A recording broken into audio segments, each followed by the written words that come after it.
All right, so we are going to make this cap using surface modeling techniques. All right, so we need to create a new document and then set the workspace length unit to millimeters. Rename the part studio cap. So I'm going to create a new document.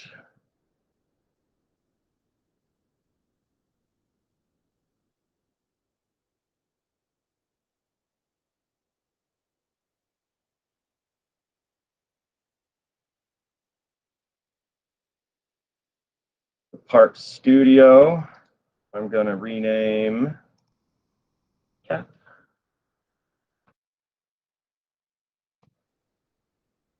And then set the workspace length unit to millimeters. So that's up here in the document menu, workspace units, millimeters.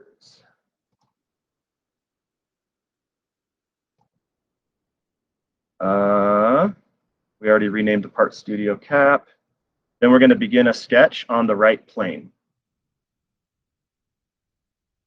So we are going to select the right plane and begin a sketch. I'm going to push N to get the normal view, and then P to make the planes disappear.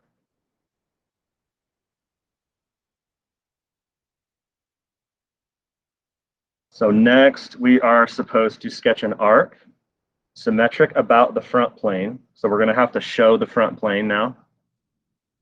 So I'm going to come over here and show the front plane. We're going to make an arc that's symmetric about the front plane whose endpoints are horizontal to the origin. So we want the endpoints horizontal to the origin. So we get an arc tool, 3-point arc.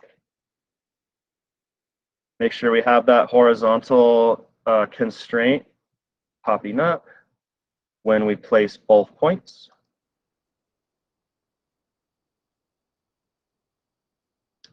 And so these are horizontal to the origin.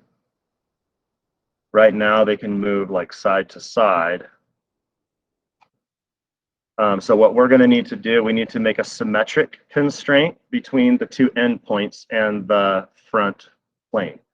So I'm going to select the front plane and these two endpoints, and then I'm going to do the symmetric constraint.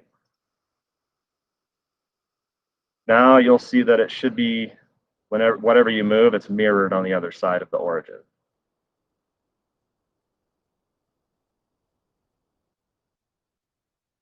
Next, we're going to dimension the arc radius to be 100 millimeters, and the distance from endpoint to endpoint will be 80 millimeters. So I'm going to get my dimension tool. The radius of the arc is 100, and the distance between endpoints is 80.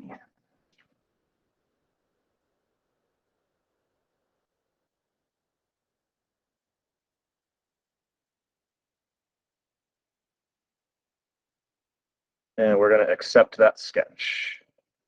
I accept you, sketch.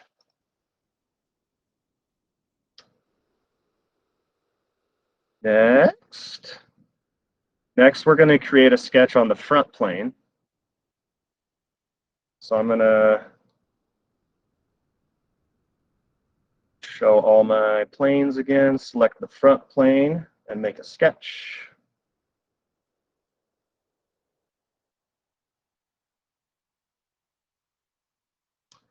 Sketch another arc as shown, tangent to a horizontal construction line.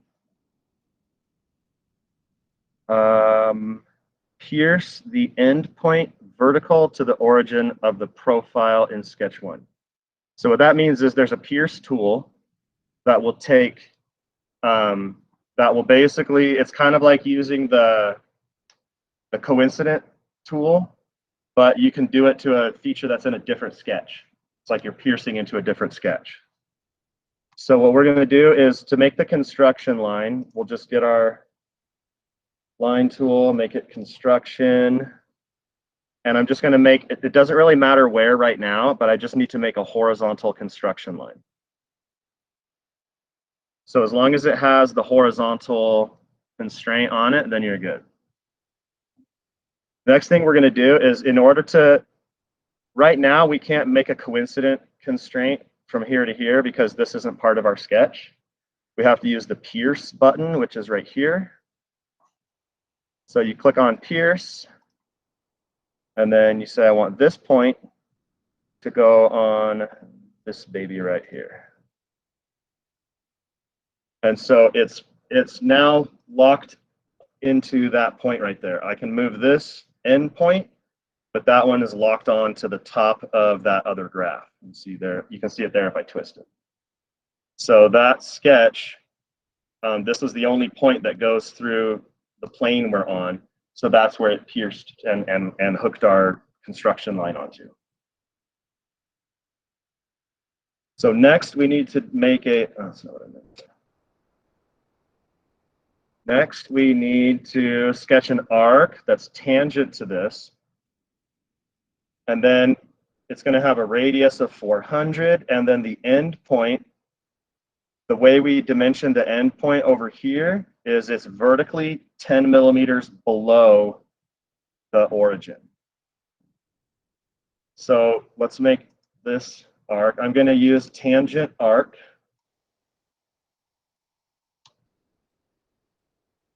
Start here. And then I don't want any references to pop up here because I want this point to actually be below the origin. So I'm just going to place it somewhere below the origin. Then I'll use my dimension tool.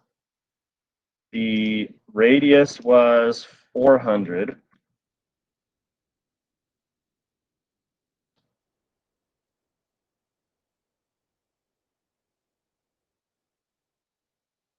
And I need this point to be 10 millimeters vertically lower than the origin. So the dimension tool, if you click on 2 points, the dimension tool has a bunch of different ways of trying to make a measurement. This is like the as the crow flies measurement, the shortest distance between the two. Here's the horizontal measurement, right? And it's just a matter of where you put your cursor. If we go down here, it gives us the horizontal measurement. If we go in here, it gives us the straight across, or the direct shortest distance measurement between the 2 points. And then here, this gives us the vertical distance between them. So this is the one that we want. So I'm going to click here. The vertical distance was 10 millimeters. So this is our sketch.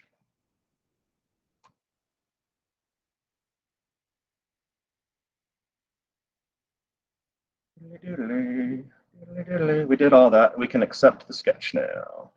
I accept you, sketch 2. And now, what's next? Slide 4. Create a surface sweep. So we're going to select the sweep tool and choose surface and new. We're going to select the arc from sketch 1 as our entity to sweep, and the arc in sketch 2 as the path. All right, so we are going to use the sweep tool. The faces or sketch, oh, see it's solid right now. So if we change it to surface, now it says edges and sketch curves to sweep. So the sketch curve that we want to sweep is this guy. That's from sketch 1. And then this path is this guy in sketch 2. And so it just takes that curve and sweeps it along that path, and we get this sort of like curved surface here.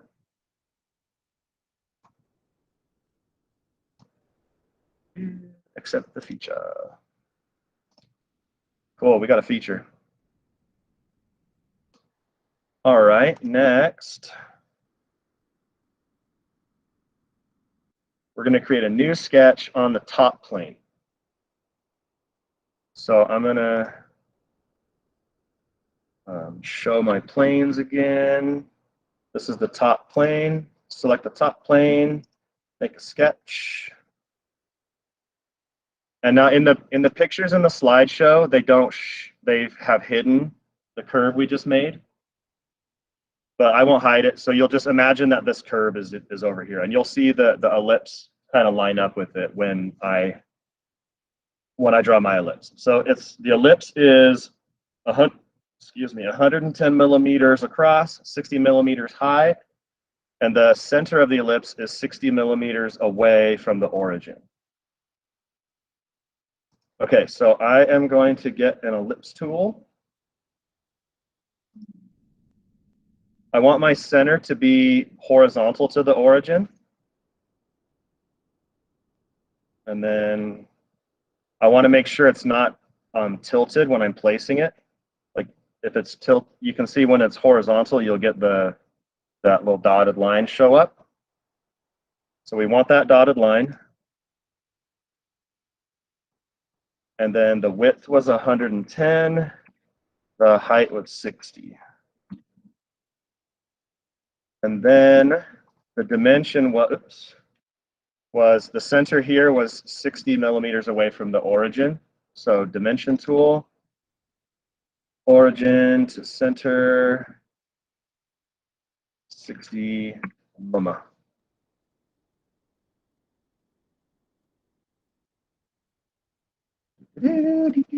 Accept that sketch. I'm going to accept. You can see it kind of goes through, kind of cuts through it at an angle there. So then the next thing we're going to do is create an extruded surface from that ellipse. So we're going to select extrude in the feature toolbar, choose surface and then new, and then click on the ellipse to extrude, and we're going to do a symmetric extrude of 50 millimeters. So I'm going to come over here, I'm going to click extrude, surface, new, sketch curves to extrude, the ellipse, change blind to symmetric so it goes both directions, and it was 50 millimeters.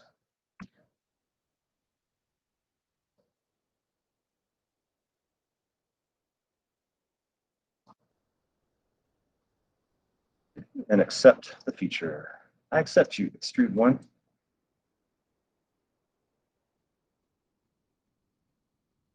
So now we've got these two that kind of intersect each other, right? These two surfaces.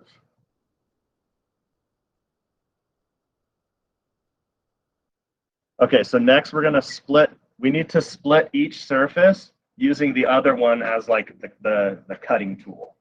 So it talks about tools. You see the right here where it says keep tools. That means that both surfaces are going to stay after we've done this. All the surface we're going to split apart. On this step, we're going to split the swept surface using the ellipse. So it's going to cut that surface into two surfaces, the one inside and the one outside. Then after that, we're going to split the elliptical surface using this to cut it. And then that time we're going to not keep the tools and all that extra stuff will go away. So here we go. Let's use the split feature, split pea soup feature. And we're going to choose the swept surface, the blue one here, as the surface to split, and the extruded ellipse as the entity to split with. And on this one, we want to make sure we check the keep tools box. So the split tool is this one. The surface tools are kind of right in here. And this one. So here's the split tool. Surface to split is going to be our blue swept surface. We're going to split it. We're going to use the elliptical surface to split it. And do you see how at first it's like, okay, now we're going to get rid of the it turned the elliptical thing invisible. That's because it's getting ready to delete that. So we want to keep it, we need to keep it for now. So we're going to check the keep tools box. And so it splits this surface, but it keeps the ellipse for us. So we can go ahead and accept that. So now, like the inside here is one surface, and the outside is a separate surface. But the gray one is all one surface still. We haven't split that one yet. We're going to split that one next. So for the next one, we're going to do it kind of the opposite way. Now we're going to split the elliptical surface using the swept surface as a cutter. And this time we don't check keep tools, so it'll get rid of the extra stuff. So choose the extruded surface as the thing to split, clear, blah, blah, blah. Okay. So we are going to use the split tool. The surface to split is going to be the extruded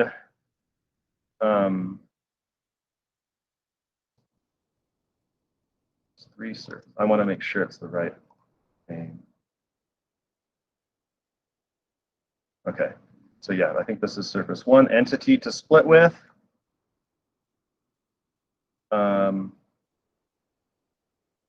One of those surfaces. And so if you pick, I think if you click out here, it'll make that surface go away. If you click inside, it'll make that surface go away. So we want to make the outside part go away. So we're going to click on this part here. And then we're not going to do keep tools. We just hit accept. And it trims off the outside part. But now the cylindrical elliptical part is cut into two different surfaces.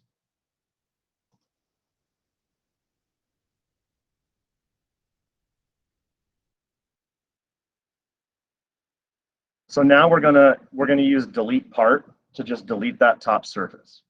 And there's two ways to do it. You can do it with the delete part button.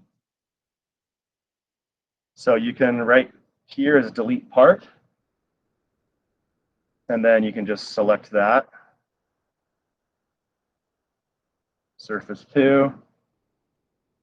You can do it that way, or you can just go right over here to surface 2 and right click and delete. Either way, it uses the delete part tool. And so that actually becomes a thing over here, right? Delete part 1 is something that it's like in the menu over here. Okay, so now what's cool about this is like we have like a curved top to this thing now instead of like a flat top. What's next? Now that the two surfaces share a common edge, they can be knit together to form one surface. So we're going to use the Boolean feature and choose union to put them together.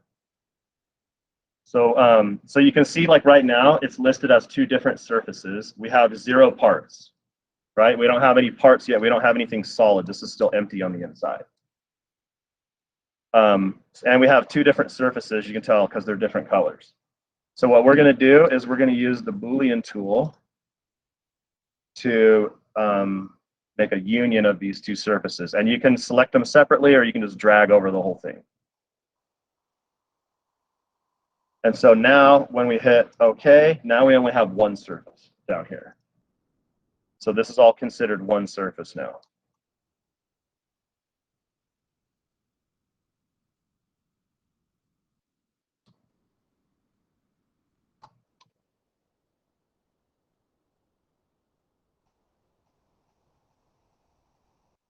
Okay, next, we're going to do a fillet feature.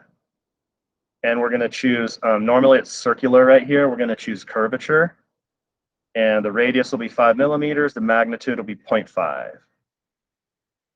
So we are going to select the fillet tool.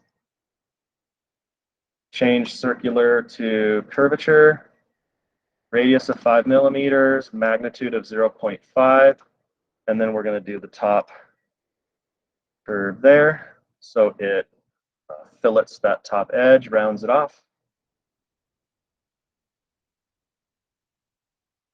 On the inside and out. And then next, to make the surface a solid, we're going to use the thicken feature. So we're going to select the thicken feature in the feature toolbar, choose new to make a new part. Select the surface and input 2.5 millimeters as the length for direction 1, and make sure that the thickness is going to the inside of the surface. So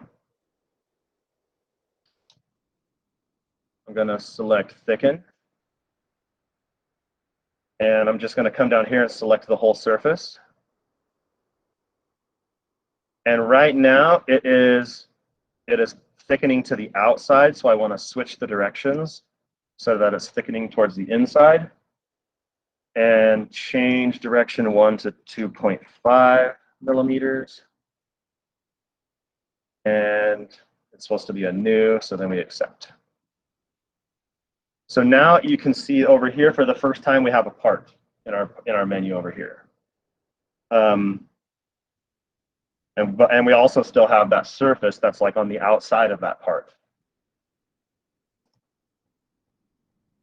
Name the part cap. It's over here. And the reason we name the parts as well as the part studios is when you're making an assembly, if you don't want it all the parts to be called part 1. Because if you have different part studios, each part is going to be called part 1. And then when you're looking at all your different the mates that you do, when you're trying to identify if one of them has a problem, it's going to be really hard to identify which one it is because they're all named part 1. So we rename our parts. This one is Cap. It's like Captain America's nickname. And next, this is like a file management sort of a thing. If we don't need that surface anymore, there's really no use in keeping it. It just kind of dirties up our feature list. So if we don't need it, we can delete it. So what we're going to do is we're just going to delete the surface. And the part that we made with it will still remain. So you can do that by right-clicking on surface 1 in the menu and then picking delete.